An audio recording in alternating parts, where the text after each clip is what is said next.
शक्तीपीठ महामार्गाचा रूट बदलण्याची शक्यता आहे, कारण अनौपचारिक गप्पांमध्ये फडणवीसांनी अशी माहिती दिल्याची माहिती मिळते।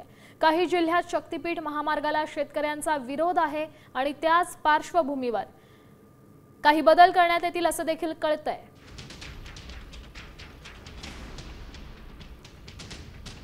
या संदर्भात अधिकची माहिती देत आहेत आपले प्रतिनिधी पराग ढोबळे। पराग, काय सांगाल? अनौपचारिक गप्पांमध्ये फडणवीसांनी माहिती दिली, काय अधिकची माहिती आहे?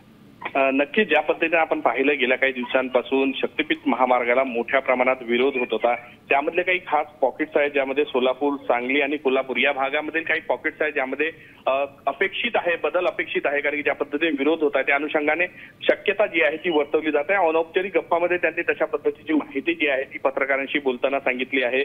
यासोबतच ज्या काही आगामी स्थानिक स्वराज्य संस्थेच्या निवडणुका त्यामध्ये मुंबई महानगरपालिका वगळता ज्या ठिकाणी जास्त ताकद आहे त्या ठिकाणी जे आहे स्वबळावर लढण्याचा, तर जिथे शक्य आहे तिथं महायुतीत म्हणूनच लढण्याचा जो आहे तो विचार केला, त्यामध्ये मुंबईतही महायुतीत लढतील अशा पद्धतीची माहिती ज्या अनौपचारिक गप्पांमध्ये दिलेली आहे।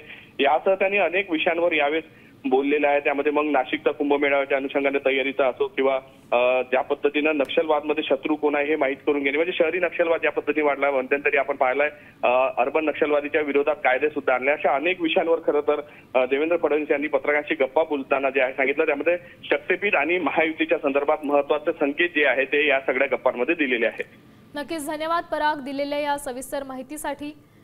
काही मार्गाला शक्तीपीठ महामार्गाच्या काही ठिकाणी शेतकऱ्यांचा विरोध आहे आणि त्याच पार्श्वभूमीवर शक्तीपीठाचे काही मार्ग बदलण्यात येण्याची शक्यता आता वर्तवण्यात येते। आता isakal.com आहे देशातील नंबर 1 ची मराठी न्यूज वेबसाईट। प्रत्येक अपडेटसाठी isakal.com ला नक्की भेट द्या।